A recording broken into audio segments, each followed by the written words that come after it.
What's up, YouTube? So we are gonna be putting on the Sh-awd Pro Kit lowering springs on my 2019 Acura TLX.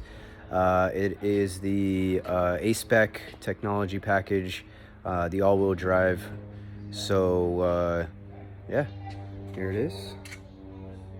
We're gonna be installing them. All right, let's get it done. All right, so in order to take the top hat part out right here, it was covered by the strut, so we had to take the strut off completely. So that's this right here. So basically, in order to be able to pull the whole spring out and take off the nuts and all that stuff from the top, we had to pull off the strut.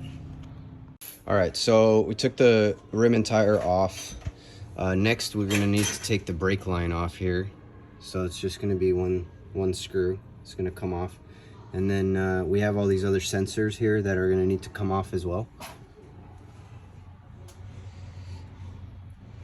So basically, this whole mechanism here is gonna come out, and then we're gonna be able to work with the spring.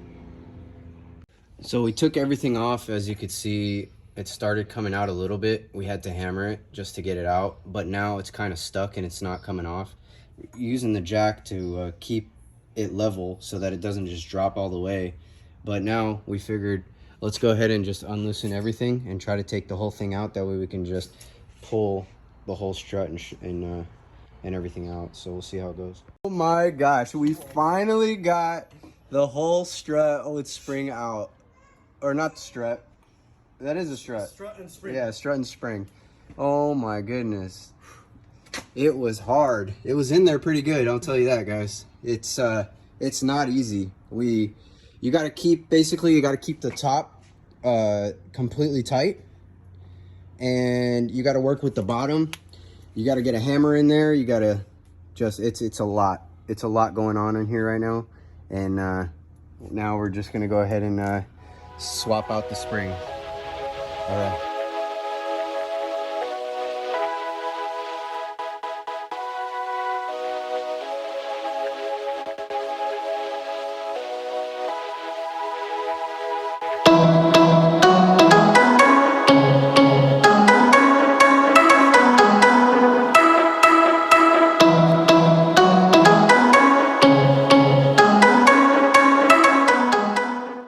You see how the All right, so we took the whole spring here off the strut. We were able to, these things kind of just screw in and out of each other. So this is the OEM spring here. Yep.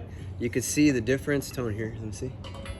You could see the difference in the springs in the height already. Yep. One is like pretty much coiled already. This one, the Sh-awd looks coiled compared to this. This one just looks super high. Yep. So now we're basically gonna put the whole thing back together. Yep. So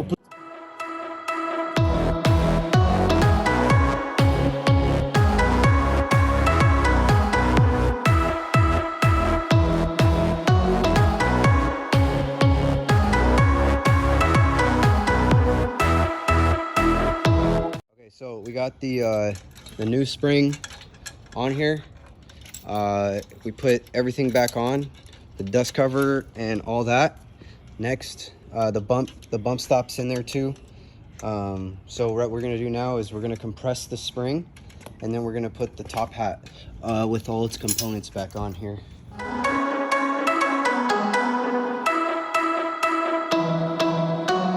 All right, so the rear, in order to take the whole strut, shock, everything, whatever it is, out, you got to get up here in the back. So we've been looking for videos on how to try to take this plastic piece off, but unfortunately you can't. You can barely see it, but there's two screws in there that are holding it up. It's extremely hard to get to. So we had to use a whole bunch of different things to try to get it off. So yeah, it's a 14mm screw that's in there, but yeah, we're still pushing.